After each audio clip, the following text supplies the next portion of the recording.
Known for his intense roles and stoic demeanor, Charles Bronson became a symbol of violence and arrogance on screen.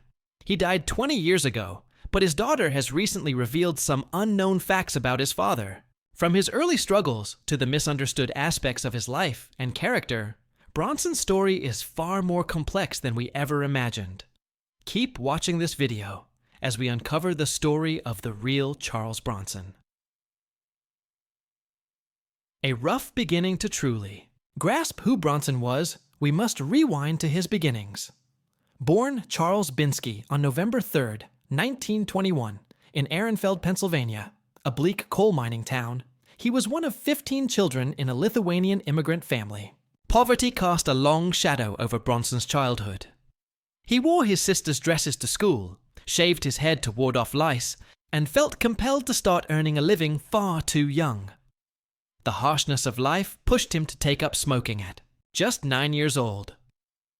After his father passed away from lung disease when Bronson was only 10, survival became even harder. By 16, he was hauling coal in the mines for a meager $1 per ton. Those 6 grueling years left him with painful memories of backbreaking labor, scars, and the dreaded smell of coal that he claimed never left him. The cramped tunnels etched lasting trauma in him, leaving him with chronic headaches, claustrophobia, and what he called his unsightly hands. In his 2001 biography, Menacing Face Worth Millions, A Life of Charles Bronson, Brian D'Ambrosio noted how Bronson, after finding fame, spun tall tales about his past to keep journalists guessing. He painted himself as a hard-luck kid with dramatic claims that he couldn't speak English in high school, that his mother had once sold him to travelers, and that he was forced to wear his sister's clothes. However, according to his first wife, Harriet Tendler, the story about the dresses was pure fiction. His brothers loved to tease him about those wild tales he'd made up, she said. But amid the myths, one truth stands out. Being drafted into the Army in 1943 marked a turning point in Bronson's life. Military service and the path to Hollywood. The kid who once joked about waiting on street corners with a milk bottle ready to rob someone found a renewed sense of purpose in the military during World War II. Assigned as a gunner and driver, rumors swirled that he served as a tail gunner flying 26 combat missions in the Pacific. Although he rarely spoke of his wartime experiences, Harriet recalled his deep sense of pride in his service. Still, Bronson's Army stint wasn't without incident. In Bronson's Loose Again, on the set with Charles Bronson, author Paul Tellett shared a story of a conflict in Kingman, Arizona, where Bronson clashed with a sergeant during gunnery training. I picked him up and threw him. For some reason, I thought as long as I didn't hit him, I wouldn't get into trouble. But when he landed, he broke his arm, Bronson admitted. His punishment was 6 months of hard labor, lugging sides of beef and hauling out garbage. A humbling experience for the man who would later command the screen. Following his honorable discharge in 1946, Bronson's path to stardom began with humble jobs, a baker in Philadelphia, a bingo caller on the Atlantic City Pier, while he slowly nurtured his true passion for the arts. A twist of fate came when he encountered a group of actors who spotted his skill as a painter and invited him to help with set design. But before long, Bronson found the thrill of performing irresistible. Encouraged by his new friends, he gave acting a try, and by 1949 he was off to California, taking acting classes and meeting his first wife, aspiring actress Harriet Tendler. They married that same year, with 27-year-old Bronson beginning his journey alongside 18-year-old Tendler, from Charles Binsky to Charles Bronson. His on-screen debut came in the 1951 film You're in the Navy Now, which he humorously claimed he landed, simply for his unique ability to burp on cue. However, his rugged looks and unrefined style were far from the Hollywood ideal of the time, making his rise to stardom an uphill battle. Initially, Bronson used his birth name, Charles Binsky, but it soon posed a risk during the communist witch hunts of the McCarthy era. Fearing his Lithuanian name might attract unwanted attention, he decided to change it. While driving with fellow actor Steve McQueen, they spotted a sign reading Bronson Street, and McQueen, with a spark of inspiration, shouted that it was the perfect name for his friend. Bronson took McQueen's advice, adopting the name that would soon become synonymous with the rough, tough anti-hero. Ironically, Bronson's father, Val Isbinski, had once changed his name to Walter to sound more American. A friendship before fame. Before they were stars, Bronson and Jack Klugman shared an apartment in New York City during the late 1940s, each hustling to carve a path in the acting world. Their friendship blossomed during those lean years, and even after they went their separate ways, the bond remained strong. Klugman later reminisced about their shared quirks, particularly Bronson's unexpected knack for ironing. "He was a damn good ironer," Klugman joked, a talent that contrasted sharply with the gritty, no-nonsense characters Bronson would become known for. Their shared past painted Bronson in a more relatable light, reminding those who knew him that even a future Hollywood tough guy had a touch of domestic flair. Self-made language learner, Bronson's journey with language was rooted in his Lithuanian heritage. At home, Lithuanian was the norm, with English taking a back seat until he entered school. Growing up in a multilingual community, he leaned heavily on Lithuanian with friends, only learning English out of necessity as he ventured into acting, and later joined the Air Force. Self-taught in English, Bronson developed a distinctive accent that often led his fellow servicemen to think he was a foreigner, a misconception that added to his unique challenges. Remarkably, he went on to master not just English, but also Russian and Greek, a testament to his adaptability and linguistic skill. Rise to stardom. In 1958, his role in Machine Gun Kelly put Bronson on the map, particularly drawing the admiration of French actor Alain Delon, who invited him to Europe. Bronson's European debut came in the 1968 film Adieu l'ami, Farewell Friend. At first unsure, Bronson accepted the role after learning that European cinema valued character and depth over appearance, a refreshing shift from Hollywood's focus. Adieu became a blockbuster hit in France, turning Bronson into a beloved star across Europe. In the United States, he was still carving his niche, but that changed as he took on roles like Lieutenant Danny Valinsky in The Great Escape. This part hit close to home, mirroring Bronson's own claustrophobia, a fear rooted in his days as a coal miner. In a memorable scene, he taps into this phobia, adding a layer of authenticity as his character panics in the escape tunnel. Now when I'm in the back of a car, I get those feelings, he admitted in a 1970s interview. The weight of his past, Bronson's intense, stoic on-screen presence, was shaped by the hardships of his early life. Film critic Roger Ebert once noted that Bronson's real-life personality mirrored his characters, uncommunicative and private, preferring solitude over socializing. Many critics suggested that Bronson's reticence stemmed from feeling overlooked by Hollywood, which took longer to appreciate his talent than European audiences did. This sense of being undervalued fed into his reserved, mysterious persona, giving him an enigmatic air that kept fans intrigued, but distant from his guarded emotional world. On-screen violence and real-life clashes. As his career progressed, Bronson became known for his roles in violent films, and his off-screen reputation mirrored this intensity. His stoic face and silent demeanor often led people to perceive him as someone who had experienced real violence, which wasn't entirely untrue.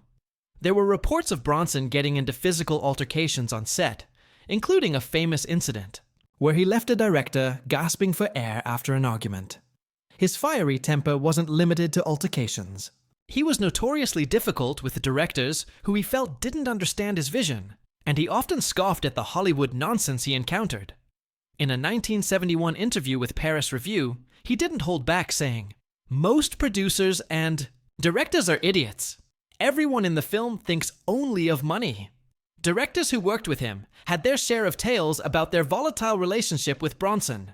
Don Siegel, in his autobiography A Siegel Film, recounted that while filming Telephone, actress Lee Remick was so intimidated by Bronson that she hesitated to touch his face in a scene. When Siegel asked her why, she nervously replied, "I don't dare. He'll bite me." A difficult star, Bronson also had a problematic relationship with the press. He reportedly expressed discomfort with in-depth interviews. When journalist Stephen Whitney wrote Charles Bronson Superstar, the real man behind the rock-hard macho. Image in 1975, Bronson was outer. He was in remarkable shape for a man his age. About 52 then, Hill shared in the Hollywood interview. His coordination was exceptional, and he had a fantastic build. The only drawback, Bronson's smoking habit impacted his endurance. Hill noted he could probably take anyone on set, but he wouldn't last more than 30 or 40 seconds. They're professional. Relationship took a hit over Hill's decision to trim scenes featuring Bronson's wife, a choice that Bronson found overly strict. After this, Hill noticed Bronson's shifting warmth toward him. Once at a party, he walked right past me without a word. But then a year later, he treated me like an old friend, Hill recalled, underscoring Bronson's unpredictable nature. This. Battle over his character's mortality.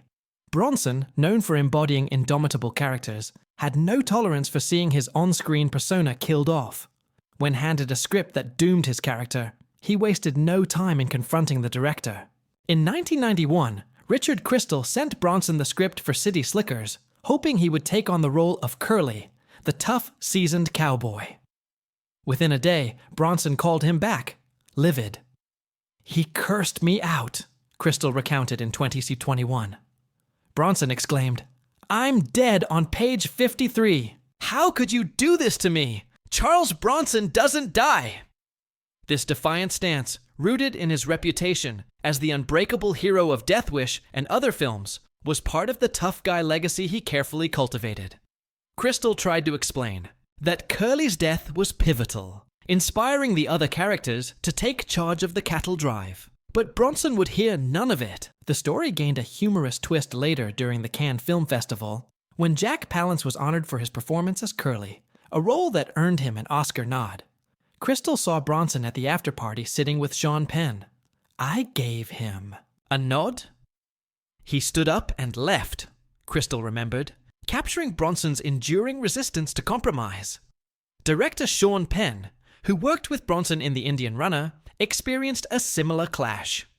When Penn's script required Bronson's character to die by suicide, Bronson voiced his concern, particularly about how his Italian fanbase would react. "Are you sure we need that scene?"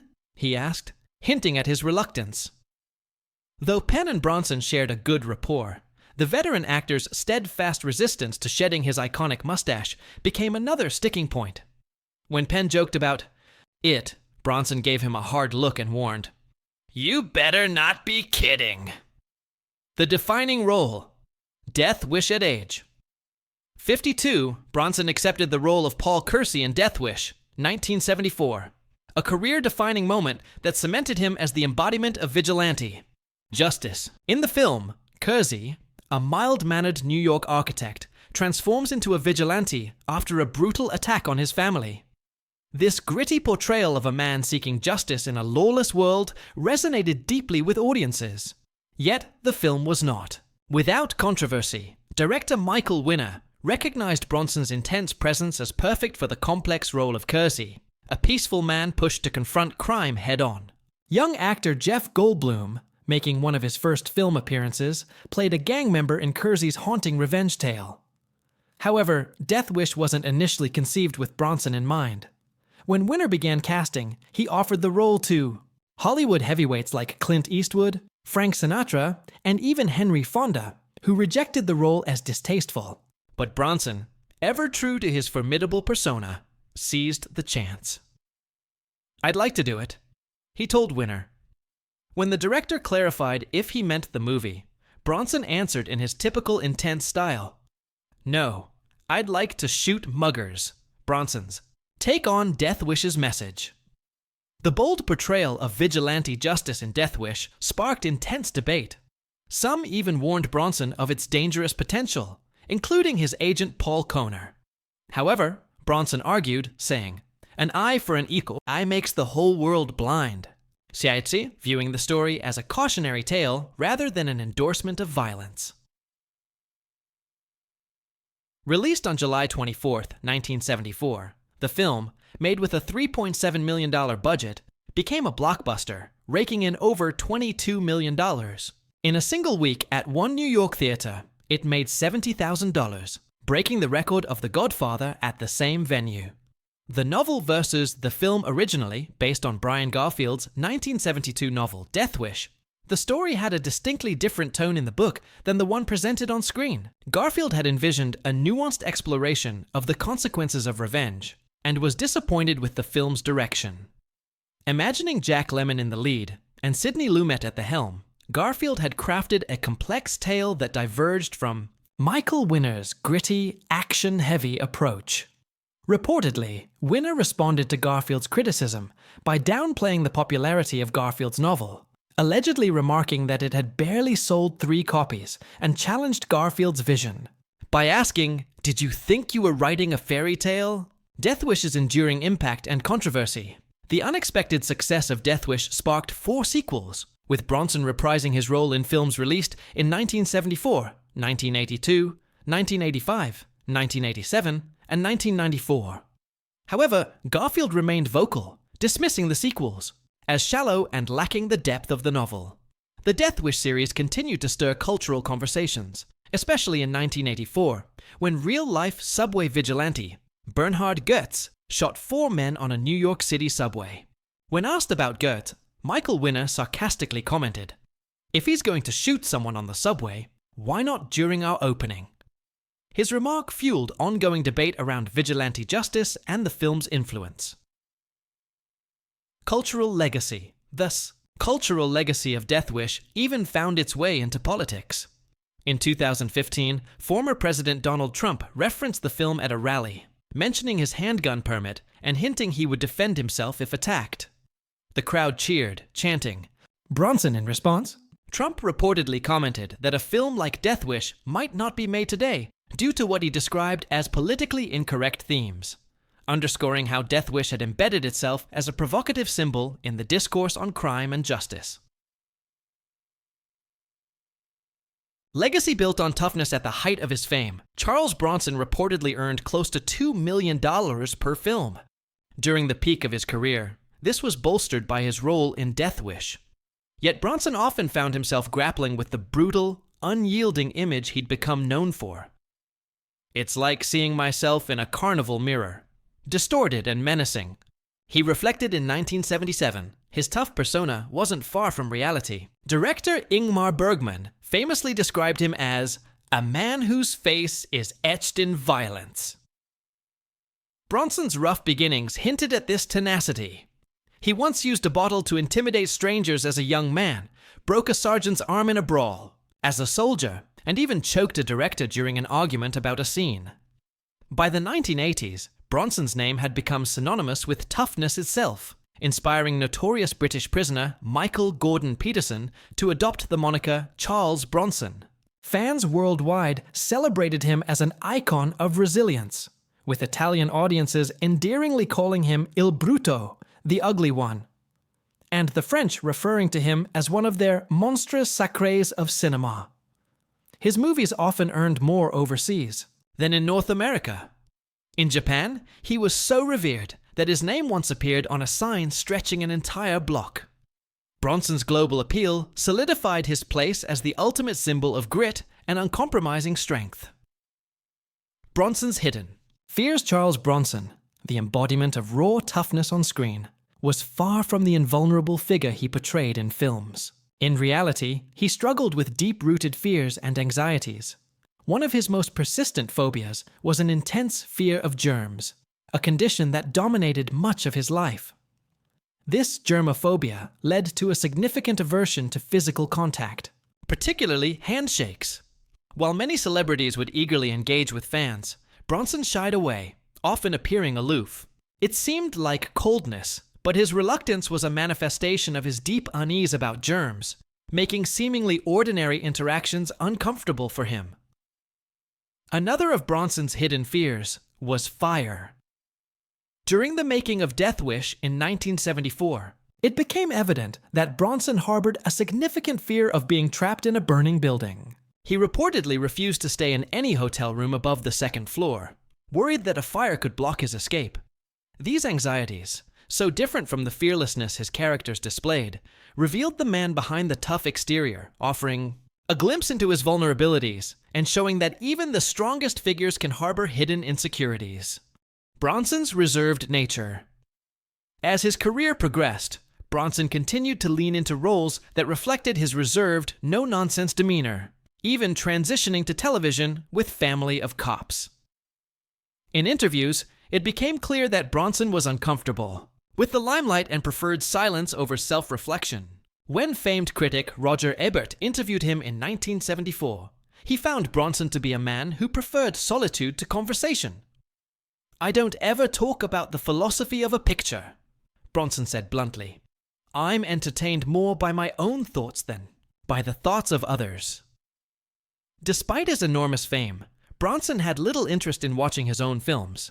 Instead, he sought fulfillment in creative outlets like painting and sculpting.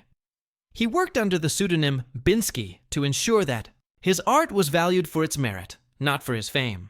His paintings sold well in their own right, proving that his talent extended beyond the screen, adding another layer to his complex legacy.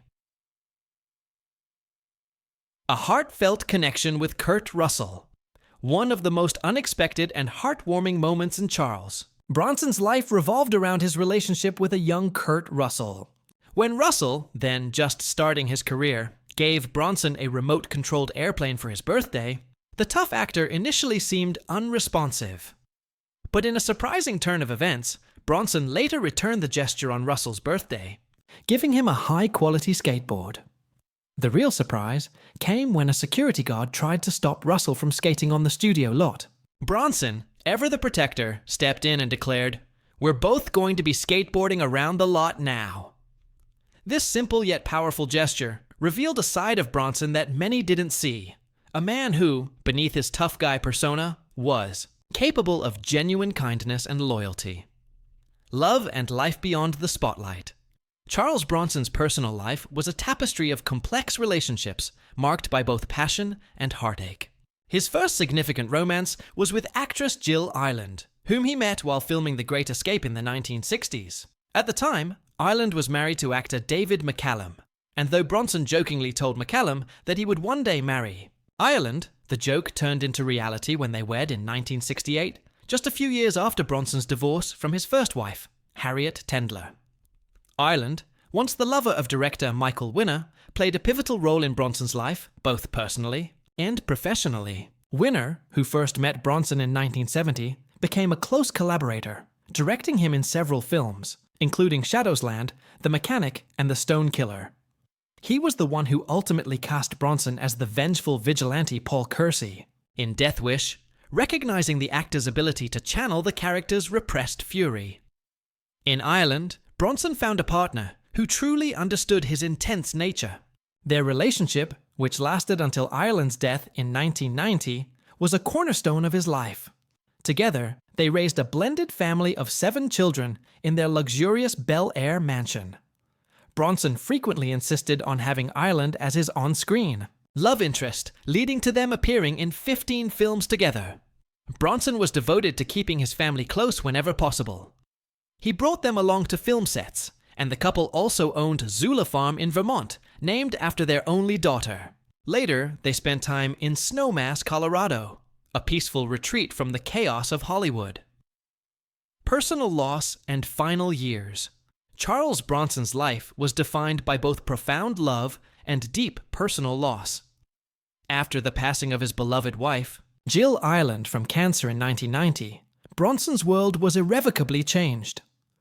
Ireland's memoirs were adapted into a film, Reason for Living, The Jill Ireland Story, which starred Jill Clayburgh as Ireland and Lance Henriksen as Bronson. Although the film sought to honor Ireland's memory, Bronson found the portrayal unsettling. The casting of Henriksen, in particular, did not sit well with him. Entertainment Weekly noted that while Henriksen's appearance didn't resemble Bronson's, he did manage to capture some of the actor's signature tough guy inscrutability. Bronson, however, considered legal action, uneasy with the invasion of his private life. 8 years after Ireland's death, Bronson found love again with Kim Weeks, a younger actress who remained by his side through his final years. But as time passed, the actor's health began to deteriorate. Bronson faced numerous health struggles, including hip surgery and lung cancer, which ultimately led to his decision to retire from acting. He passed away in 2003 at the age of 81, family tension and final days. The final years of Bronson's life were marred by familial tension. His former wife, Harriet Tendler, publicly accused Kim Weeks of manipulating the situation during Bronson's final days, alleging that Weeks prevented his family from visiting him as he struggled with respiratory failure, metastatic lung cancer, and chronic obstructive pulmonary disease. The public fallout must have been a painful blow for a man who cherished his privacy and had always prided himself on being secretive, very private, like a hermit. Wealth and family. Despite his rugged, no-nonsense public image, Charles Bronson was a shrewd businessman who carefully negotiated his contracts and made smart investments, leaving behind an estate worth approximately $75 million in today's terms. His earnings from more than 100 films allowed him to amass an impressive portfolio, which included a 33-room Bel Air mansion, a 260-acre farm in Vermont, and a luxury home in Malibu. However, as with many families of the wealthy, the distribution of his estate was not without its controversies and disputes over who would inherit what became inevitable. Beyond his financial legacy, Bronson left behind a family who would carry on his name, including his adopted daughter, Katrina Holden Bronson, who carved out a successful career as a film director. One of the most cherished items among his possessions was a painting titled Scoop Town, a personal reminder of his humble beginnings. This painting, deeply meaningful to his family, was a symbol of the man who, despite his fame and fortune, never forgot his roots. A side of Bronson you didn't expect.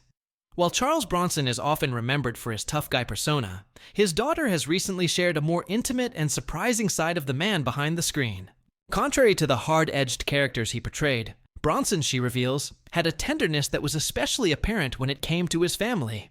This softer, more reflective side of Bronson contrasts sharply with the stoic, no-nonsense figure the public came to know.